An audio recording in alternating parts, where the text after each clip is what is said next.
it becomes a little bit more technical as you go along.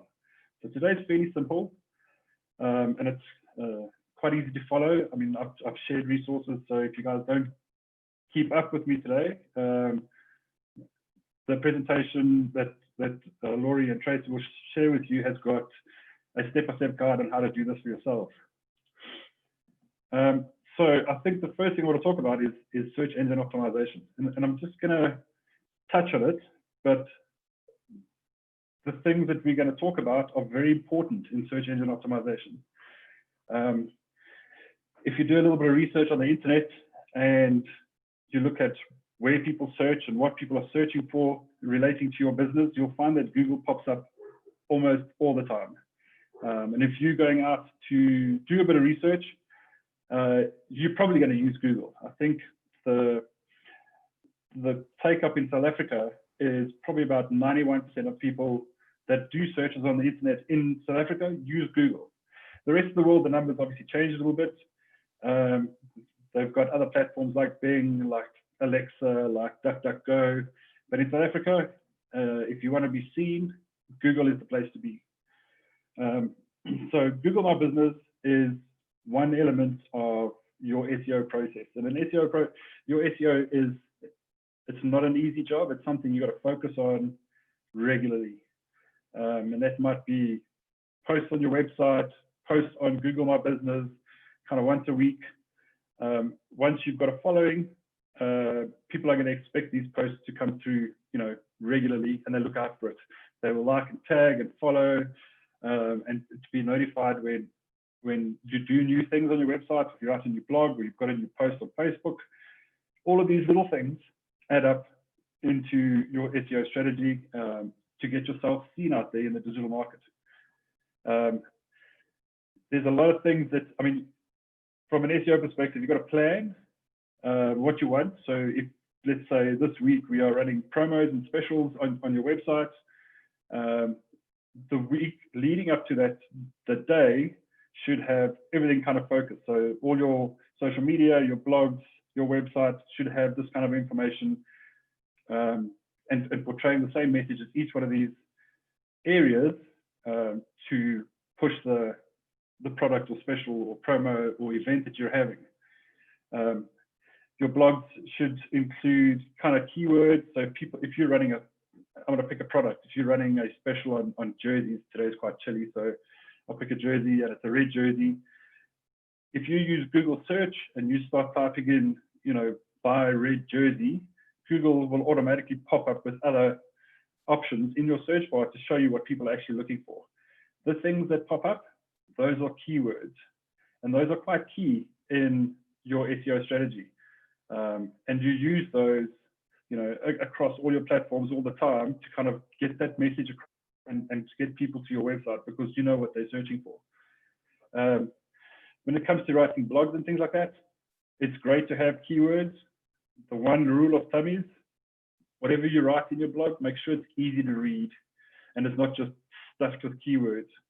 Google actually reads your blogs. They've got an algorithm that goes through your content, and if it's easy to read, they will bring the traffic to your website and to your blog. And this is all done for free. I mean, Google doesn't charge you for that until you start running ads and things like that. So search engine optimization is basically telling Google that you exist, that you've got great content on your website, and a little bit about your business.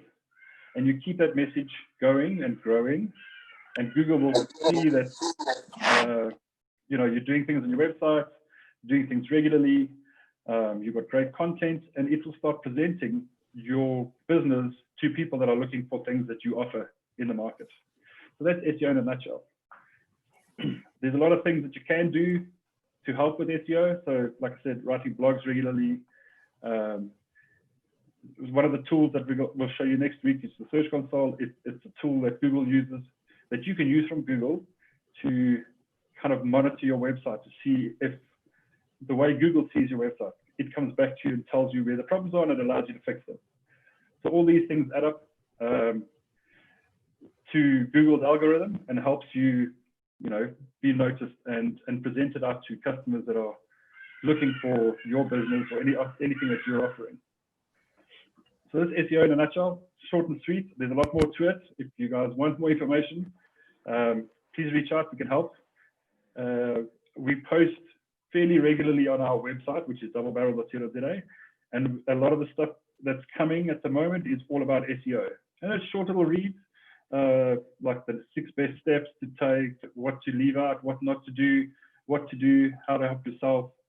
So please feel free to have a look on our website and our blogs for a little bit of insight on SEO. So the reason for today is Google My Business. So I'm going to take you through what it is. I'll show you kind of how to set it up. And I've got a couple of customers that we look after. I will show you what it actually looks like when it's set up and how it helps you in your business. So firstly, as you can see, it's a free tool. Google doesn't charge you anything for this. It is mobile friendly. It is tablet friendly. It is PC friendly. You can see it from any operating system in any browser. And it helps people find you. And it also gives people a sense of comfort that you actually exist, that your business exists. And then you're not just, a fly-by-night kind of business. People worry. People that go out and want to buy things on, let's say, Takealot for the first time, they kind of worry about, is this a real business? Is this, is my money going to the right place? Am I going to get my product? And you'll go very far that the business exists. And Google My Business is one of those options for people to have a look at.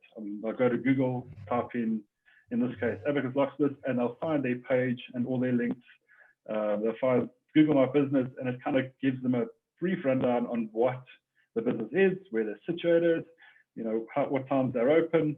And it's also a platform to collect reviews. So you can kind of see, these guys are a legitimate business.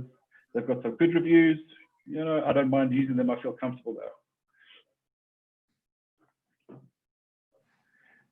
So why is it important? Why is Google My Business important? It's, as I mentioned, it gives you a way to engage with your customers and for people to find you and people to validate that you're a business. It allows people to, from their phone, click a button and phone you, or click a button and get directions from wherever they are to your front door.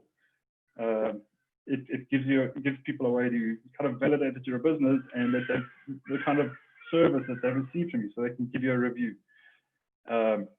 Once you've got Google My Business up and running, my suggestion is any customer you deal with, you'll see how we go through the process. Ask them for a review. It takes literally 30 seconds for somebody to give you a review. If they want to write a nice little essay after that, it might take a little bit longer, but that's great. Obviously, the more you get, the better it looks on your profile. As you can see on Google itself, there's 3.5 billion searches done on Google per day, and that's worldwide. So that gives you an idea of the potential customer base that you have access to on any one given day. And then 1.2 trillion searches per year worldwide. It's a big platform. It's got a lot that it can help your business achieve for free. So I think the first thing you got to do, if you don't have one already, is you need to get yourself a Google Gmail account. If you already have one in your personal capacity, create a new one in your business capacity. So at the moment, you might have, like I'm Renato.Decquinis@gmail.com, but for my business, I don't use that because that's my personal private account. I created another one called doublebarrel@gmail.com. It allows you to separate your personal life from your business, and you don't get all the mix up between business and personal in your mailbox and have to deal with all of that all the time. So create it separately. It takes a few minutes. When you get the presentation, there's a walkthrough on how to do it. The one thing I must just mention, when you verify your phone number in step 7 over here, put your cell phone number in and not an office number, because they will send you an SMS with a verification code. which you won't obviously get on a landline or something like, something similar. So use your cell phone number. You can always go and change it later if you like. So set up a Gmail account. That's the first thing you got to do before you set up any and use any Google tools, and set it up for your business, not from a private perspective. Okay, let's talk about Google My Business and how we're going to set it up. So at the bottom of the page on the left, there's the link, google.com/business. It'll open up the local page for you. And then you go, obviously click Start Now, which is the top right corner, and it'll ask you a whole bunch of questions, which you have to go through. And so the first thing you have to do is obviously find your business. So basically this kind of gives you the option to say, my business is Double Barrel. If I type in Double Barrel, if I already have an account, it'll tell me that it exists. Or if I don't have an account and somebody else has, it means I've either got to go and ask them for the account if it is related to my business, which you can do. Especially if you know the person, it makes it easier. If you don't know the person, they might just brush off the request. It also tells you that, hang on, that name is taken. You might need to change it a bit. If I have to go look for our business name, Double Barrel, they'll find my profile. If there was another Double Barrel out there that dealt with wine, as an example, thinking about the name, it doesn't fit my business, so I wouldn't ask them to have access to that business, or ask them if I could take that name from them. So you've got to find something that works for yourself. The next step is when you find your name that suits your business and it's available, you kind of go through the steps. It'll ask you a little bit about your business, what you do, what kind of category you fit into. In our case, it's advertising, digital marketing. It asks you, can people visit you? We'll go through that. Have you got, what's your physical address? Would you like your profile to be shown on Google Maps? If you've got people coming to you, absolutely, always show it on Google Maps, because it allows them to kind of click a button on their phone and get directions using whatever map application they've got on their phone. It also asks you, do you serve customers where you are located? So in other words, your suburb or outside this location. So you can kind of put in anything you like here. So if you're just serving Gauteng or just Johannesburg, you leave it as such. If you're serving Pretoria and Johannesburg, you can add in Pretoria in the list. If you're serving the whole of South Africa, you can go and choose the regions that you want to service. You can even go as far as out of the country, and you can add all this into the setup process. As you can see, it asks for your address. Make sure when you put your address in that you have post facilities available. Once you finish the process, Google sends you a document. It looks like a little postcard. It's got nice bright colors, the Google colors on it. And inside that, it's got a code, which you use to verify your address, and then it'll post your profile live. So make sure you've got a post box at the address that you're filling in over here. Don't put a PO box in. I mean, people can't come visit you at a PO box. So try and use something legitimate.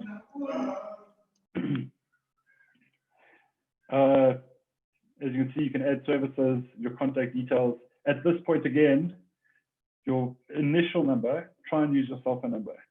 Sometimes through the process, instead of sending you a postcard, they might just give you a phone call, and it's an automated voice that says, "Hi, we're from Google. Your verification code is," and they'll speak it out to you. We haven't figured out how the process splits. So, I mean, if you're an online shop, you're not going to get a postcard. I mean, if you've got a physical address, they're probably going to try and send you something. So go through the process, fill in all the details. Over here it asks, do you have a current website? If you do, put in the web address. If you don't, Google My Business offers the facility to offer you a website for free as part of the Google My Business platform. And I'll show you that in a little bit. And then obviously once you finish, at this point, you will either get a notification that a postcard is going to be sent to you, or you'll get a phone call. Okay, I think we are going to go into a demo. Yes. So this is one of our customers, Abacus Locksmiths. They're based in Sandton. we've helped them put their profile together, and we kind of manage it with them. They're busy. They're currently looking after it themselves, and we've helped them set it up and kind of shown them the ropes. Let's go to the live website. Any questions before we start here? Yeah. Yes. Hi, Renato. Sorry, I have a question. Cool. How would someone then find you on Google My Business? If I say to someone, I've got a page, because I do have a page on Google My Business, so I want to tell someone to, give them the link or whatever it is, so that they can go and leave a review. Oh, okay. We'll get to that. So absolutely. I'll show you now. So there is a way to do that. Obviously, if somebody goes to Google and searches for any of your products, it should show up over here. You can see my screen, right? So your business, let's say, I'm just going to put our business in and something different. It kind of shows you this information. So if you type in just your business name and you've got a site set up, you can kind of come here. And then there's obviously the write the review button if you want to send them the long way around. If we go the other way, let's go into the profile. Is that legible for you guys? I know I like to look at things very small. I just don't want to hurt your eyes. If you could make it bigger. Okay. How's that? Better? Yes, better. Thank you. Okay. So this is basically a completed profile. And obviously they've been around for a little while and they've been doing their bits on their profile fairly regularly. And you can kind of see, how many people have viewed the website, well, not the website, the Google My Business profile, how many times they've been searched for, and how much activity they've actually had on the profile that they've set up. There's a lot of things you can do in the profile. As you can see here, you can add posts, and this is very important. People want to see activity on your website, on your profile, and Google also likes to see activity, which helps them present you to potential customers. Then there's reviews. You can kind of see what your review status looks like. There's a whole bunch of reviews here. You can respond to these. So as we all know, there's always good, and on the flip side of that, there's also bad. So you may get bad reviews on your profile. Don't ignore them. Don't leave them. Answer them, respond to them. We're all human beings. Behind a business, we're all human beings. We all make mistakes. We have good days, we have bad days. Your customers have good days and bad days. I mean, if on the day somebody woke up on the wrong side of the bed, came and interacted with you and wasn't happy with what they received, on the day, they might give you a bad review. Don't leave it there. Respond to it. Sorry, we couldn't help you the way you expected, whatever the case is. We'll do a better job next time. Thanks for coming in, whatever the case is, but be nice. Don't fight with them.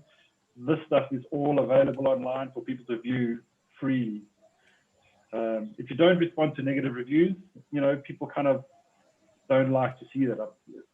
You always need to get a balance on anything. I mean, I do a lot of research online. When I want to go buy something online, one of the first things I do is I go and have a look at the reviews of the business, and I read both positive and negative, and that helps me make a decision. And I'm sure most of you on the call are kind of similar. So always respond to all of the reviews, good or bad.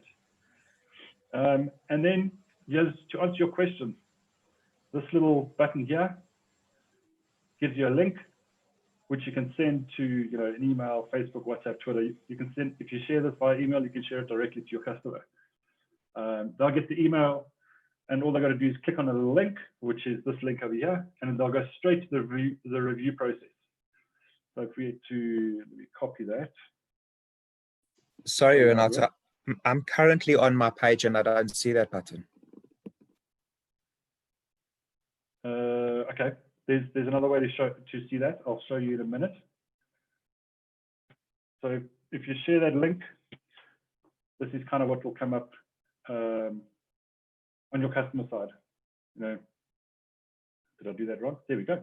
And it gives you the little pop-up page, and it allows you to post their review.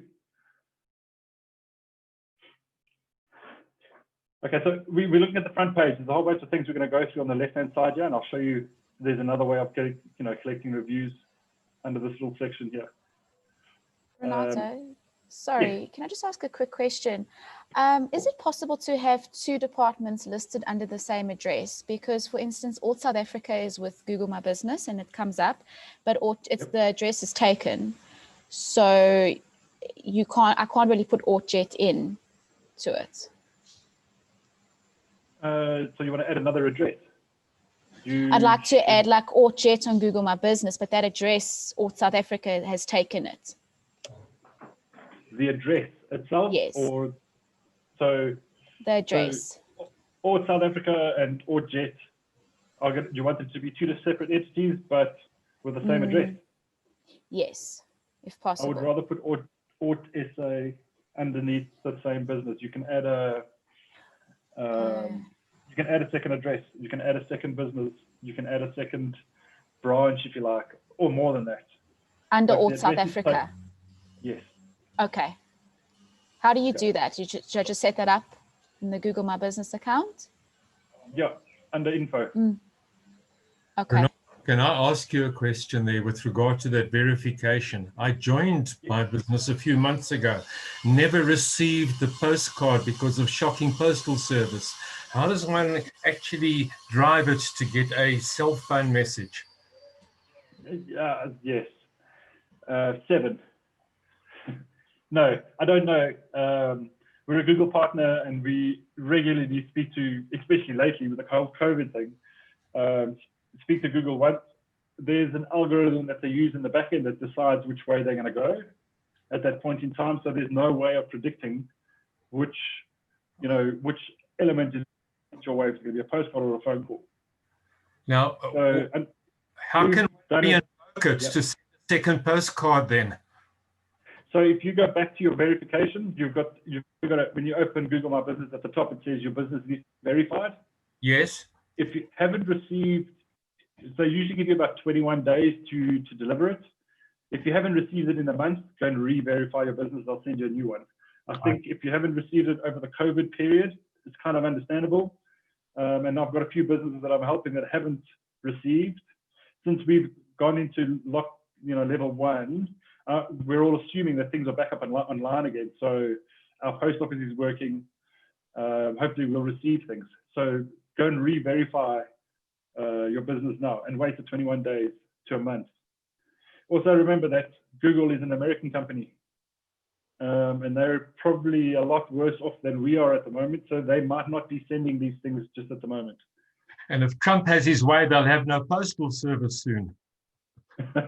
Yeah. This is true. Okay. Thank you.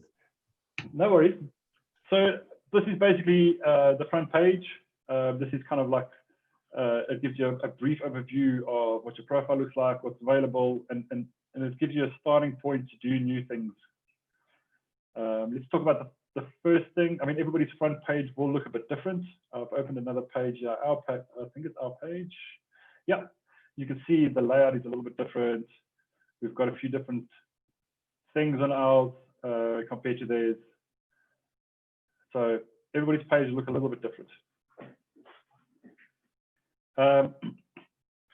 So in communicating with your customers and with keeping Google happy and present your business, to people that are looking for it, we suggest you kind of create a post once a week. Posts last on Google My Business, they last for 7 days and then they expire. They don't get deleted. They're still there and you can repost them if you like. But if you can kind of create a post once a week on Google My Business, it will go a very far way in helping your business grow online with Google. And it doesn't have to be long. Yeah. Renato, just a question. What do you mean they expire but they don't get deleted? What actually happens to them? So if we go on to, let's go and have a look at Abacus here quickly. Abacus Locksmith. So Google allows, will show their posts for 7 days. It will show your posts for 7 days. As you can see here, they have no posts. If we go back to their profile, there are still posts, but this post was posted a while ago in May, but it's not displaying anymore, so it expires.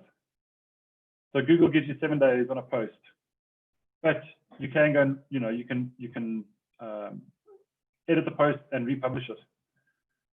And it's not a bad thing to reuse things that you've posted in the past. Just don't reuse it every week, because a lot of people will go to your site and want to see what's new. What are you talking about? Are you a thought leader? And if you see the same things over and over again week after week, it doesn't look good on the profile. Does that answer your question? Yes, thank you. Awesome.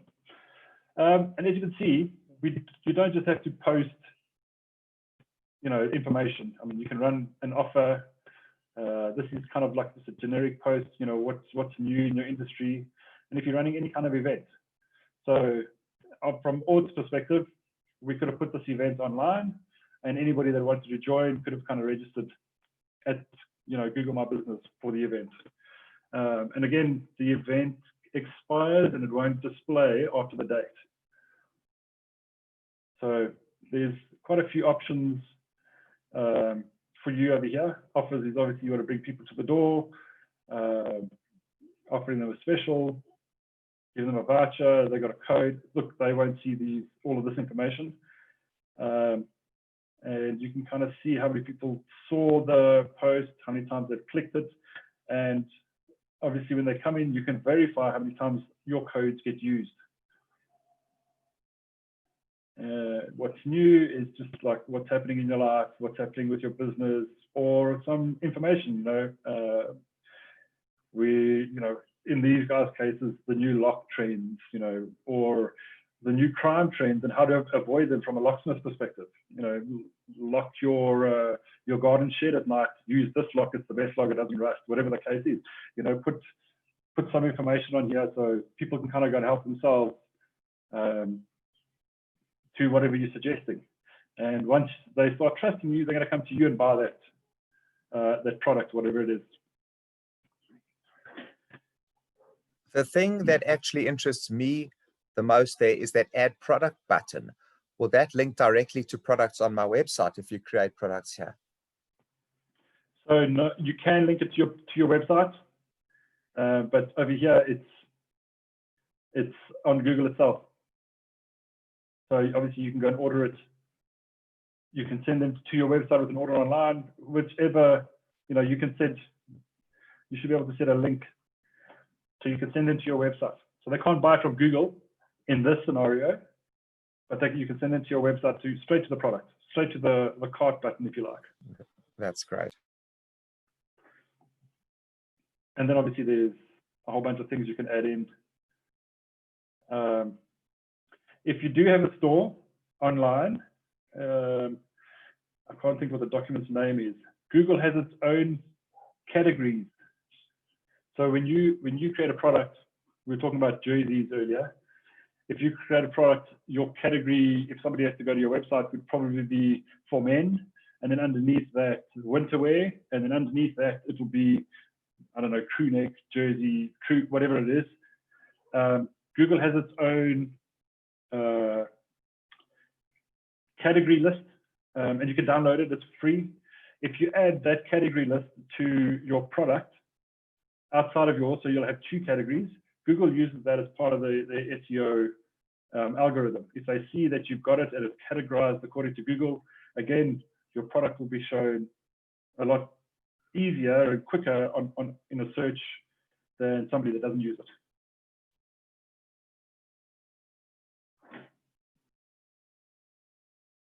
Okay, let's go have a look at the info. This is obviously about your business, your working hours, where you're based. This information over here is, so Laurie, this information over here, this section, the advanced information, allows you to add different branches, if you like, to the profile. and you can rename them. This is all for you to create, and you can create whatever you like. So maybe the main one will be called head office, and then the AutoJet ZA will be something else, just so that you can differentiate them. So you'd create different store codes here. Perfect. So would I just go into the Alt South Africa Google My Business account and Yep. then change that? Okay. Thank Yep. you. And then I think there's a section over here at the bottom. No, it's not on here. There is a section. I'll get to it. I'm sure we will get to it. Yeah. Okay. But yeah, this is a way to differentiate the two different businesses from each other from an internal perspective. So obviously you fill in your service areas, where we touched this in the beginning of the presentation. So these guys look after Sandton, the whole of Gauteng, they look after Cape Town, Rosebank, and into Africa, South Africa. When are they open? There are the times that they're open. If you work, like if they work 24/7, they could probably add they're available 24/7 here. Right at the top, when you first log into the profile, at the top here it asks, are you working during COVID? You can add those special hours here, or these could be the public holidays that you're actually not open, or you will be open from 9 to 1, whatever the case is, and you have the date and etc. here. Obviously your different numbers. This is your, like Facebook, like Twitter, like LinkedIn. This is your call sign, if you like. So if anybody wants to find you, they could type in @ and whatever your name is. Obviously the website is yours. If you don't have one, there's a website down the bottom here, which we'll touch on in a little bit. And then if you want the facility to allow people to make appointments online, you can kind of add that in here. You could use what Google offers, or you can use something like Calendly, or whatever the case is. And then to the question earlier, you can add all the products that you have over here. It's the long way around doing it here. If you already have a website with products, if you do have a website with products, there is another tool that Google offers called Merchant Center, which you can use to plug your website into. It works a little bit like Search Console, but for an online store, where it monitors your website and your products, and it will present them to this profile, if you like. Fill in the services that you've got, that you offer. Obviously any highlights that you have about your business, and then a little bit about who you are and why you're in business, etc. Photos are quite key.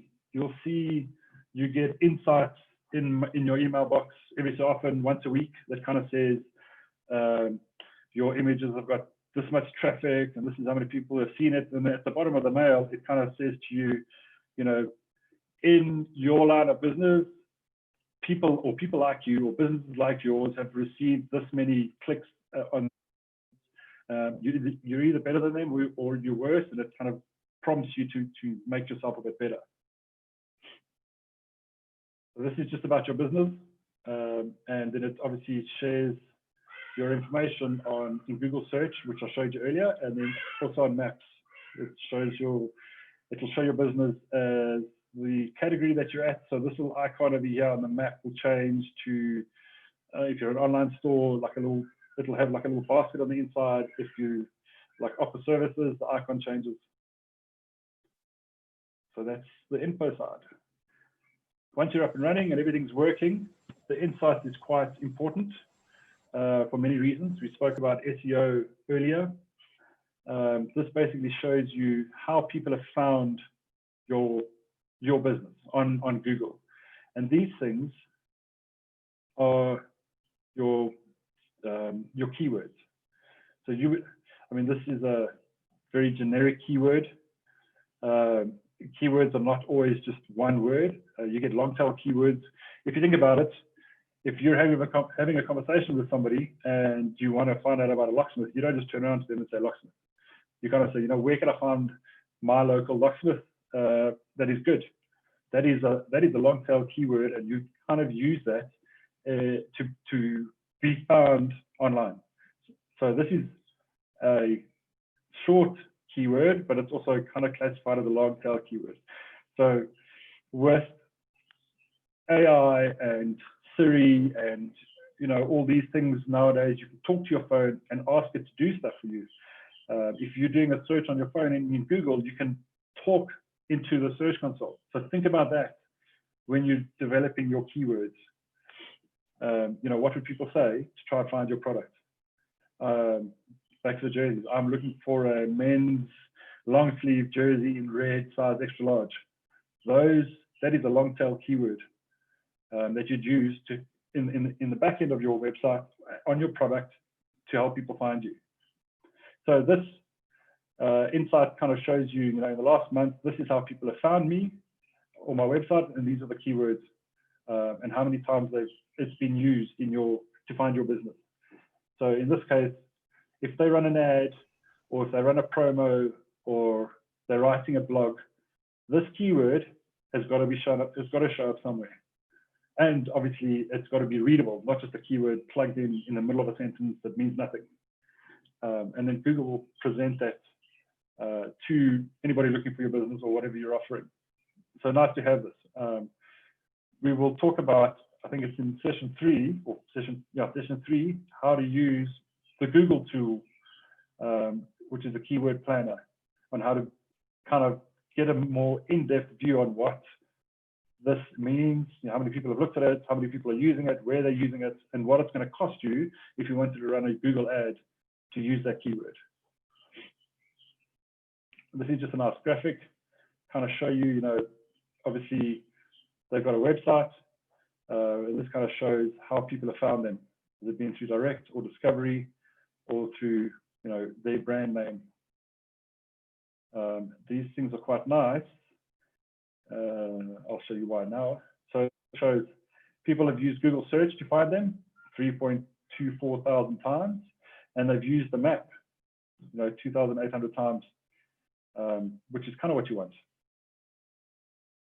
And this shows you how many times they've clicked on the button, on your phone, call me, or ask for directions on a map, or have gone to the website.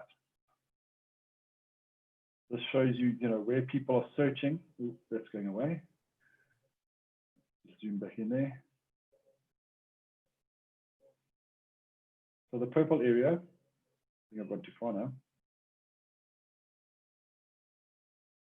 The purple area shows you where people are looking for you. So I spoke about SEO earlier and focusing on where you want your client base to be. If these guys wanted to run an advert right now, they'd focus on this area here. So if somebody in Tembisa was looking for a locksmith, their ad wouldn't show up. Only if that person from Tembisa drives into this area, will their advert show up on their phone, for example. So this also helps you kind of set up an ad plan or a digital marketing plan for, what do you want to do with your business? How do you want people to find you? How do you want to interact with those people? So this is, quite handy when you're planning your marketing strategy. This shows you obviously when's the best time for people to call you. And again, you can plan an ad, which is a call me ad. You can see that on Monday, a lot of people tend to phone, and on Thursday. So you could schedule your ad only to run on a Monday or a Thursday. Or if you want Saturdays and Tuesdays to be better, you can run your ad to, lift the amount of calls you get on a Tuesday and a Saturday. I mentioned earlier about photos. So the more photos you put on your profile, obviously people get to recognize you. Your logo would be on there, your storefront, something on a photo of the inside of your shop, a photo with you interacting with the customer, goes a long way with Google. Renato, can you please explain what the main difference is between Google My Business and Facebook? What's the major difference? Yes, please. One is social media, and the other is a search engine. Thank you. So obviously Facebook is a social media platform where you talk and interact with people directly. Google search is where people go look for stuff and might not interact with you directly, but want to find more information about who you are and what you offer, and look at reviews. So it's more of like a Yellow Pages, a directory for people to find things and help them with do research on whatever they're looking for. Thank you. Okay, the one thing it didn't show here is when you're planning your website and figuring out where your market is, there's usually a graphic in here that kind of shows you, where are people coming from? Are they coming from a PC, as in a browser like Google or Firefox or Safari or whatever it is, Edge, or if they're coming from a mobile phone or if they're coming from a tablet. That also helps you plan what your website should look like. So if most of your customers are coming from a phone or a tablet, you need to make sure that your website has accelerated mobile pages. What does that mean? It means that images and things like that are presented to your phone a lot faster and kind of zipped or compressed, so that they are presented a lot faster to a phone than they would to a PC, because a PC will be connected to 100 meg or a gigabit internet link, where a phone might only have 4G, 3G if you're lucky. So when you plan your website, Google will help you. You can kind of get insights from this profile on where your visitors are coming from. So if they're from mobile, you've got to make sure that your website is mobile friendly. We've touched on the reviews. This kind of just gives you the option to kind of go through, if somebody's written something, you're good, you're positive, you're negative, go and respond to them. The response can be short and sweet, or they can be, a lot longer. But respond to your ads, your reviews, whether they're good or bad. It shows that you're a human being and not just a cold business, if you like. So this is one great way of kind of interacting with your customers and the people that have been with you. And try and get as many reviews as you can from as many customers as you can. Some people won't like it. Some people don't mind it. Like I said, it will literally take them 30 seconds to click on a star, whatever they think you're worthy for the day. And if they wanted to, write something in there about their experience. So Renato, if you work from home, it's probably not advisable to put your home address. So you would just leave that blank and put your phone number for people to reach you. So the challenge with that is, if you want Google My Business to verify your business, they have to send something to you somewhere or another. So if the postcard, it has to come to the address that you're putting in. If you leave that blank, you're not going to be displayed on Google Maps. So if somebody finds your business and they want to find directions, let's say you do offer something from the house, they're not going to be able to find you. So you know what? If during the setup process, it asks you, do you want people to come to your address? And you can say yes or no. And then you can change that later if you like. Okay. Thank you. So there's an app, I don't know if anybody knows about it, but it's called Messaging. If you set this up, people can speak to you directly from your profile on their phone, and you can have a live chat, just like WhatsApp or FaceTime or whatever. It works the same. I don't know if anybody uses Facebook and Marketplace. When you try and sell something, people message you directly through an app called Messaging. This works in very much the same way. So you can set this up or not. That's entirely up to you. And then mentioned earlier, photos. People like to see photos. These guys don't have a logo, so obviously you want your logo in here so people will recognize who you are and kind of recognize your brand and learn to, understand who you are.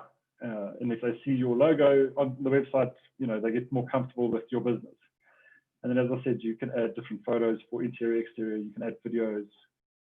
And people interact with these. You can kind of see from the insights on a weekly basis how people interact with these different images. We kind of touched on products earlier, if you wanted to add products.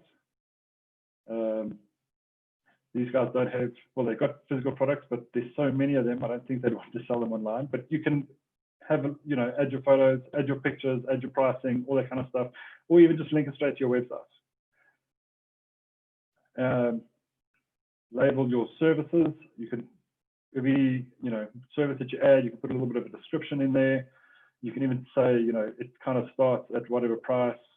Obviously, everything in this business would be a bit different, but put your services down. And then I mentioned earlier, if you don't have a website, Google does offer you the facility of a free website, and it's online. You don't have your own address, unfortunately, as you can see here, this section. You can almost rename the website, this website, to, you know, whatever you like, whatever yours is, so long as it's not taken. And you can share this link on the bottom of your email, or, you know, on your invoices or whatever you like, so people know where to find it. And if they had to come to this site, this link, they'd see a website that kind of looks something like this. Now, Google has taken all the information that we've plugged in over here and put it into the website. So your images, your services, your promos, whatever specials you've got, your links. So, and you can edit this. I mean, if you don't like what you see here, you can take it out, you can add it in, you can change your theme. Excuse me. So if you don't have a website, you can't afford a website, you don't want to put a website up, or you haven't got a domain, whatever the case is, Google does offer you the facility for free. It's part of their Google My Business. Then I think the last thing we're going to look at is obviously the users. You can kind of give access to people to your profile. So they could be employees, they could be somebody like me that's a marketing agency that you want us to help you post this regularly. And you can assign a role to whoever you add over here. So that's Google My Business. Any questions? Oh, sorry, one more thing, Laurie. You see this over here, manage location? Yes. This is where you can add a new location to your existing. Okay. Perfect. Okay, so you can have more than one location linked to your account. Okay. So if you're a retail store, for example, and you've got branches in Cape Town, Durban, Bloemfontein, whatever, you can add all of that in here. So that kind of goes back to if somebody is looking for you in the area and you run an ad on Google, you can tell Google to only display the ad to people in Cape Town, Durban, or wherever you've got a branch. That's where this comes in handy. Thank you. Okay. Any questions? Hi, Andrew. I'm sorry, not Andrew. Renato. I think somebody asked, Andrew Goldberg asked the would pictures not encumber the whole process, especially if they're large, I assume. So I put a reply there saying that there's a website called tinypng.com that actually helps you optimize all of your pictures, so that, you know, it makes the file size a lot smaller. Absolutely. So the other thing is Google will kind of tell you the picture's too large, it doesn't fit dimensions. Maybe I'll sort of see if this is it. And it gives you a guideline. No, not that. So Google has image sizes that it will allow and not allow. So if your image is too big, if it's too small, Google will tell you.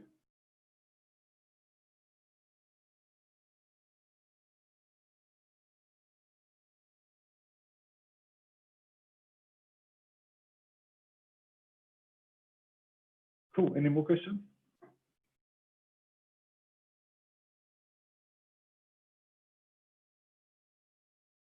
Let's have a look here. I didn't. Yes, Ronaldo. Yes. Hi, it's Hannah. Ronaldo, it was brought to my attention, if I use Google website, it's actually going to be a cheap website, and it will affect negatively my products. How will it affect you negatively? The customers will look at the product as a cheap product and not as a luxurious product. Yeah, look, so obviously your plan has got to, if you're aiming at a higher income market, you would obviously build your profile accordingly. But if you're somebody that's starting up and doesn't have the budget to kind of build a website or host a website, the facility is available here.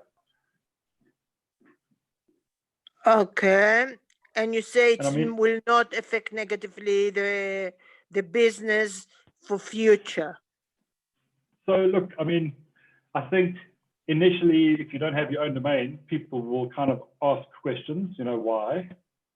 But as you build your profile up, if you eventually move on to a new website with your domain, every business has got to start somewhere. We don't all have deep pockets and massive amounts of money out there to put in a fantastic website that kind of does everything for you, from the get-go, and host it somewhere, fast and friendly, and pay for the .com and the expensive domain. So if the budget is a problem, this is an option.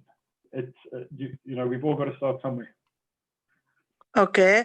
Now, in future, can you copy the website from Google, the information, and transfer it to a website that you have created, a paid website?